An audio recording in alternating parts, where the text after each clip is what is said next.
What is the deal, beautiful people? It's your boy Ramon, Lifestyles Defined.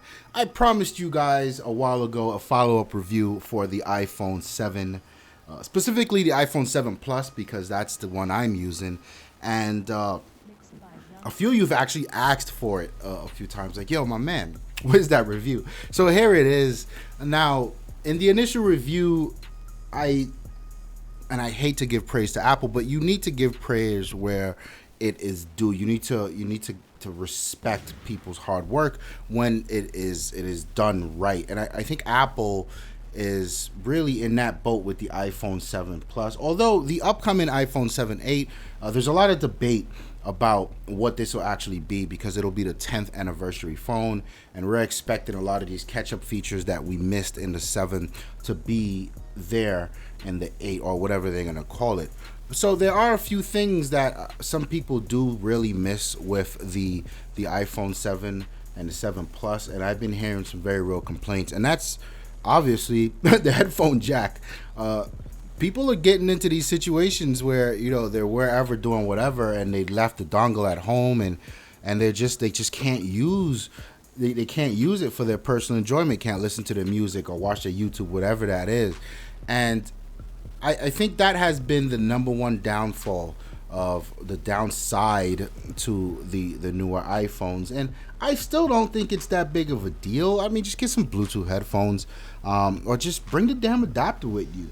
And I say that not that I'm on Apple's side with removing something that so many people need and are accustomed to. I say that as, like, guys, you just deal with it. If this device does 95% of the things you want it to do, and it does them well, you gotta sort of get around that 5%. Unless, of course, you're telling me that the headphone jack is 50% of what you need, then you know what, you should probably not be buying an iPhone at that point. And that just is what it is. Now, the other major change about the iPhone was they took away the physical home button. It's now a capacitive thing. It now has this haptic feedback engine. A lot of people, there was a lot of talk about how it'll feel unnatural. It won't feel real. Man, listen, it feels fine. I use it every day. It's fine. There's nothing wrong with it. It's even kind of cool how you can adjust the different feedback. I have it on the medium. There's a very light, the medium, and there's a very heavy one.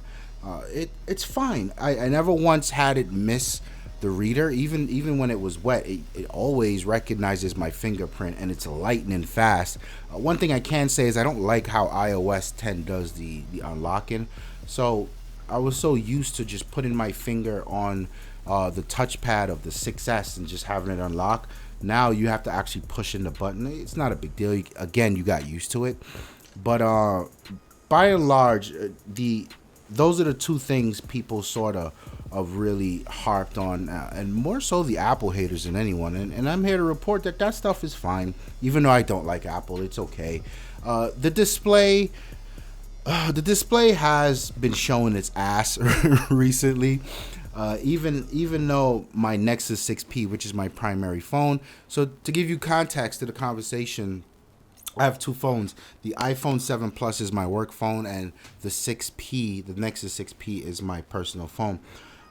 I do notice the difference in display, the quality of display, every time I go back from looking at my personal to looking at my work phone. I can see that it's a lower quality display, and I know Apple really harps on the fact that the color is so much more natural, so much more true to life on the display, but that's enough, you know. FOH with that. And I expect them to really overhaul that, because there's been some reports of deals being inked with Samsung to make displays and whatnot. So I expect that to get better really, really soon, like in the next iPhone soon, and that's much needed. But other than that, I don't have much complaints with this guy, man. This thing does what it wants. For me, what's been outstanding, the camera, I think, is very, very reliable. It's still a solid shooter up to this day. I still don't get the dual lens thing. I don't use the 2x zoom much. I would have rather them use that for extra data to get the colors a lot more more natural, something that we would see in the Huawei world, where they have those two cameras. One records color, one records depth, and some other crap, whatever it is. The images coming out of that camera looks pretty dope, but I like the camera on the iPhone. It works. I don't like the fact that there still is no iOS setting to shoot RAW. So if you want to shoot RAW like I usually do, you need to install one of the apps that support it. For me, I use the Lightroom app, so I'll have to launch Lightroom and then select the camera app there to get RAW images. But it's a little annoying, but I don't shoot that much with the iPhone. But when I do, the images are quite well. The waterproofing stuff, listen to me. I once read an article a while back, and I think it was on the heels of one of Samsung's first phones that were waterproofing, and the article was sort of pointing out the fact that Samsung was late to the market with that solution, because in Japan, a lot of these off-brand phones that we don't know, and even feature phones that from OEMs we may never have heard of, they all had waterproof for a while, because in that market, women, specifically women, had wanted their phones to be waterproof so they can use them in the showers while they take shower. And this was something that's a different market. That's a pro-consumer market. They really listen to their consumers, as opposed to someone like Apple, who tells their consumers what's good for them. So these phones were waterproof way before then.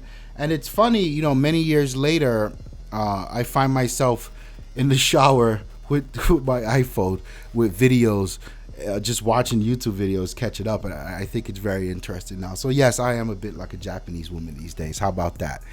So yeah, and the third thing about the iPhone that I really am enjoying is the battery life in the 7 Plus just lasts forever. Like, this phone, I can get about 3 days out of this thing before I charge it. Unheard of. And this was the same trend I had with my 6S Plus, right? Unheard of. And I hear people, I don't know what the hell people are doing, that the battery life on their phones suck that bad, but Apple has really killed it in the optimization world. Their hardware is working very well with their software, and I'm reaping the benefits of that with the battery life. So yeah, I mean, there it is. If you're considering, if you're one of those people, you prefer to be one click behind the curve, and you're rocking an iPhone 6, and now it's time to upgrade, and you're looking at the iPhone 7 or the 7 Plus. It's a solid performer. I don't have much issues with it, man. I think it's still Apple. When I say it's an iPhone, you know exactly what that means. That means some very different things to some very different people. It could be if you just want the freedom to customize. When I say it's still Apple, that's not here.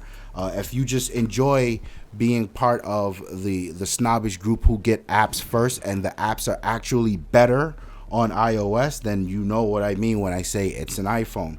And that's still a very real thing here. A lot of the apps that actually are better on iOS in comparison to Android, and that is what it is. So yeah, thank you for stopping by. I hope you guys like the review, or the follow-up review, whatever you would call that.